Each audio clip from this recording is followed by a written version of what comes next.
Betty, Keyshawn Bartholomew. Guys, go ahead and open up for questions.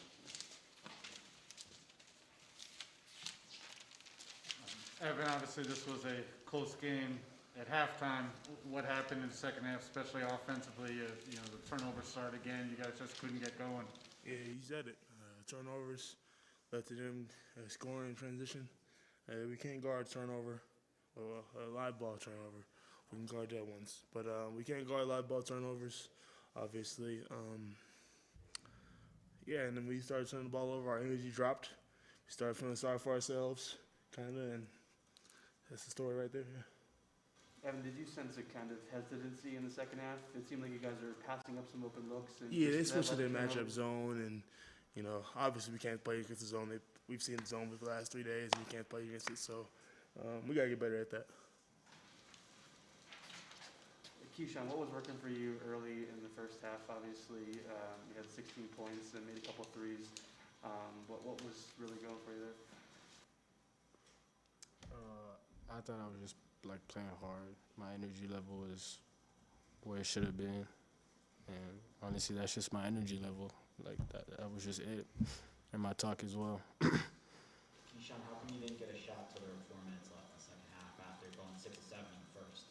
Say that again. Sorry, I didn't hear that. How come you couldn't get a shot in the second half? Was there something that changed on defense, or were you scheming different? You didn't get a shot till there was about 4 minutes left, and you had a really hot first half, as mentioned. I don't know. Honestly, I can't answer your question.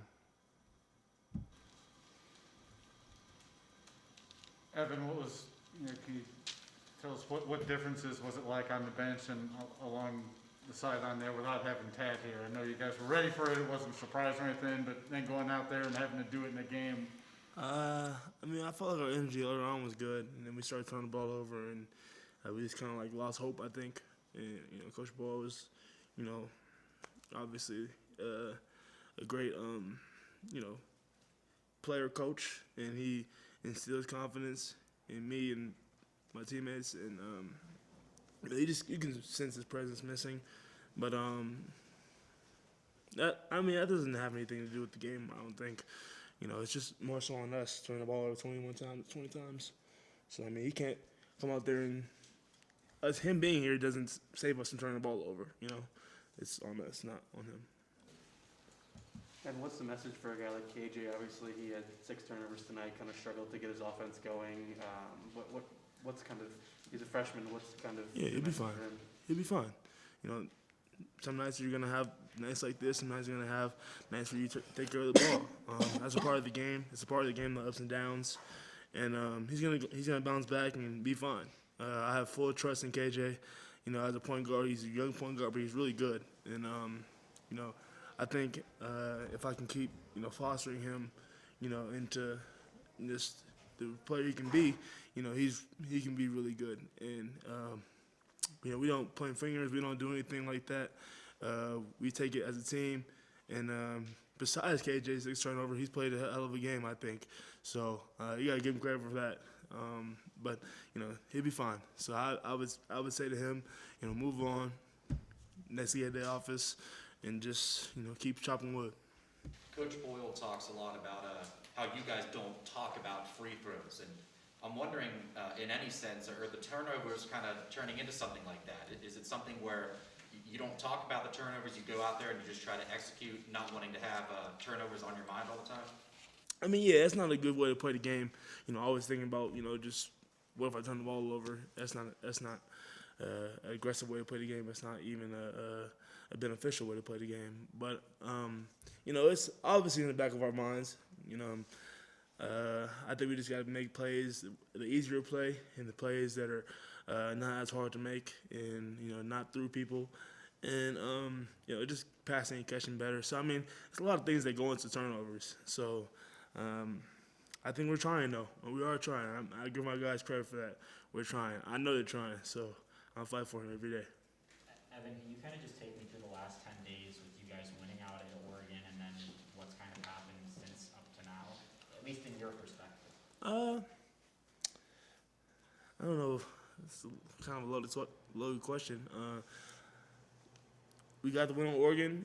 After that, we went to Washington and practice had good practices between those days, and obviously dropped that game. And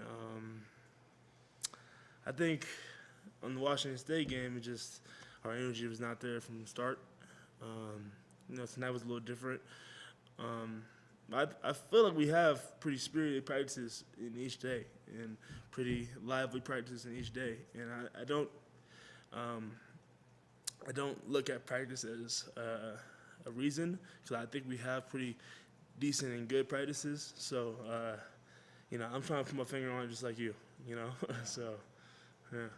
Keyshawn, what do you think if Coach Boyle were here, he would have said in the locker room after the way that one kind of ended? He would have said we had 20 turnovers and we shot ourselves in the foot by doing that.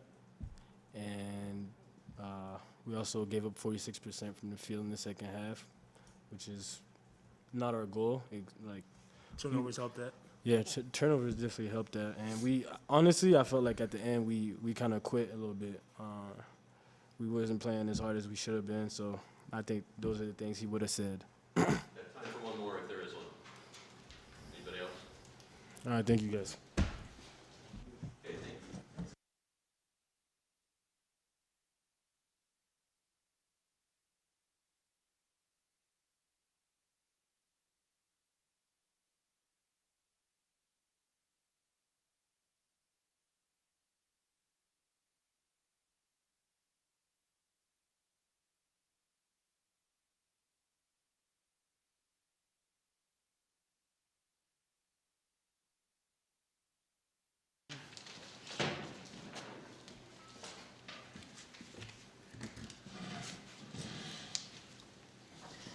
Okay, everybody, we've got acting head coach Mike Rohn, associate head coach Mike Rohn.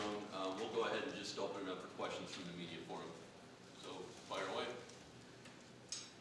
Mike, obviously, ask the obvious one. It was a close game at halftime. What do you feel like, kind of happened to the team, unraveled pretty quickly after the break?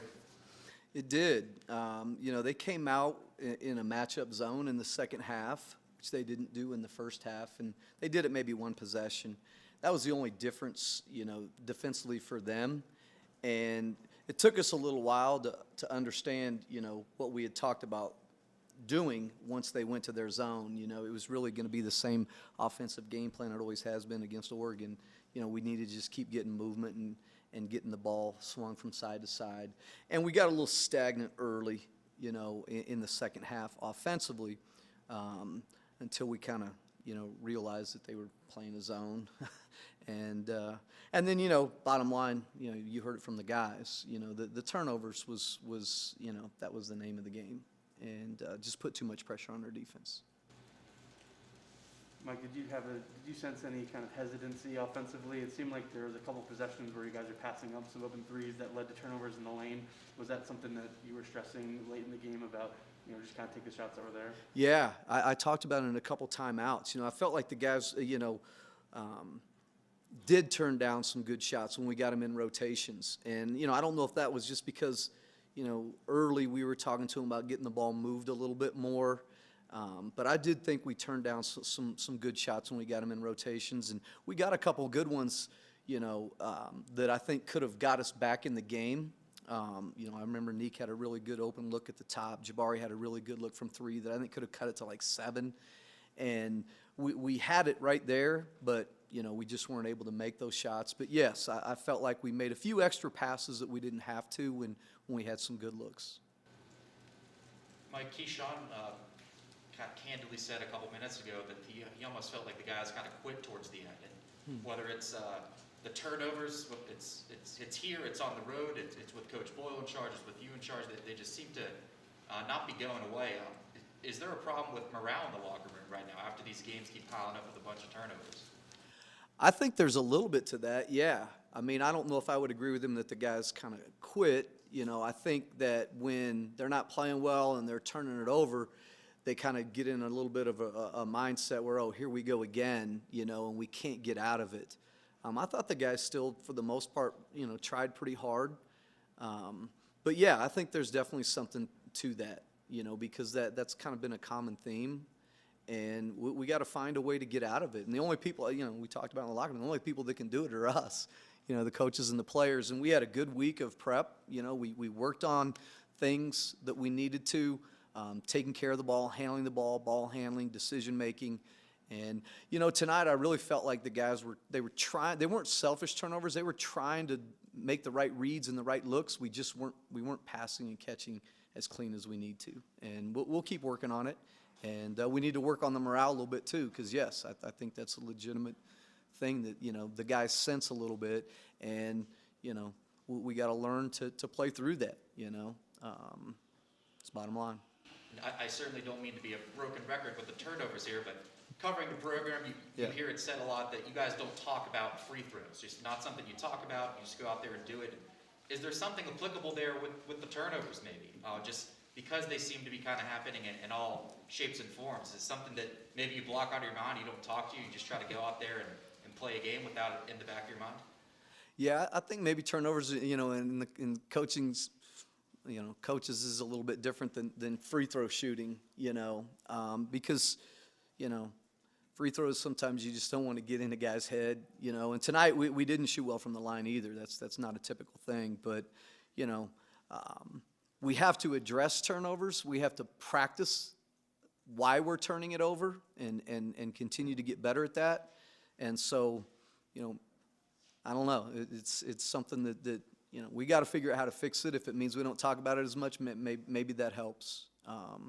But it's the sore right there in front of everybody. And so whether we talk about it or not, it's a reality. Hey, Mike, today Keyshawn was great in the first half, 6 of 7, hit 4 shots in a row to end the half. Doesn't get a shot until there's 4 minutes left in the second half and the game's kind of starting to get out of hand.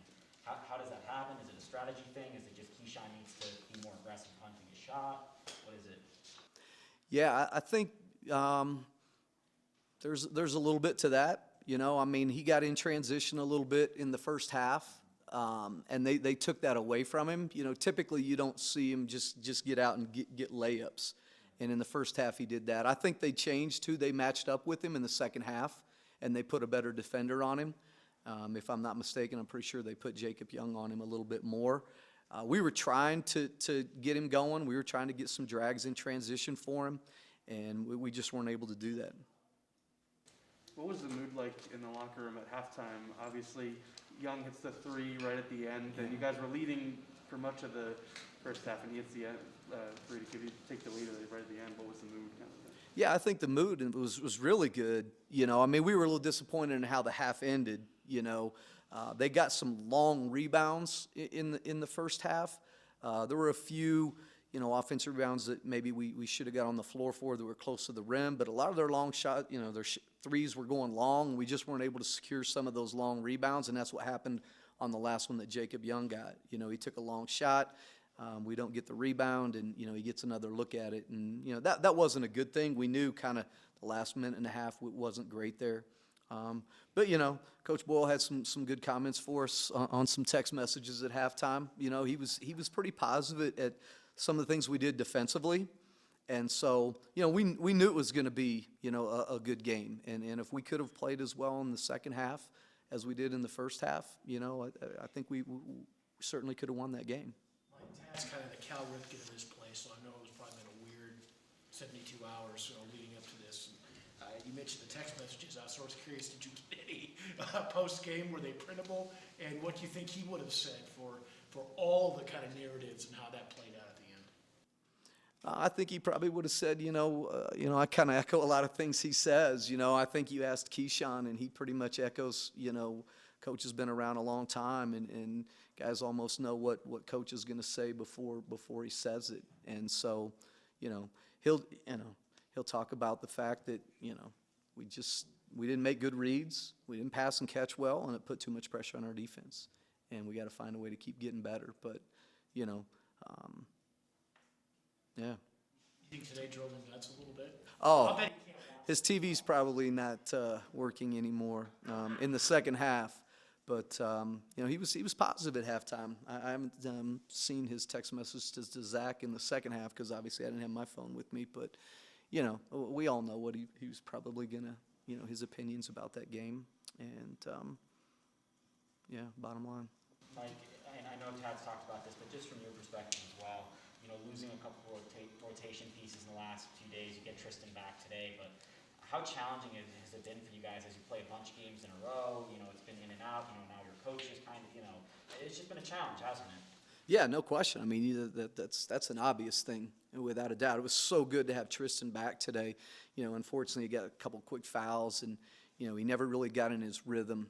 But he will, and you know, he's so important to our team. So it's really, you know, it's nice to have 8 scholarships guys over there now instead of 7 like Washington State. But you know, we'll never make excuses. You know, it's next man up. And, you know, but there are some challenges with that, maybe even a little bit more with younger guys, you know, from a mental standpoint. But we'll, you know, next guy's just got to be ready to play. Anything else for Coach? Mike, do you know if Tad is set to be back tomorrow or Saturday? And I think he said he's good to start coaching it at midnight tonight, maybe. I guess that means his 5 days is up. So I don't know if he'll be in the office at midnight, but I'm sure he'll be planning practice for tomorrow. along those lines, any update on Eli? Any chance he'll be back on Saturday? You know, Eli's kind of right now, you know, a day-to-day thing. You know, he's dealing with some really bad foot pain, and you know, he's been a warrior for us for a long time, and so you know, we got to respect the fact that you know, it's tough for him right now. It's tough for him mentally, and I'm not sure where that's going to go. You know, it's kind of day-to-day with him right now. Okay, thanks, Coach. Thanks, Coach.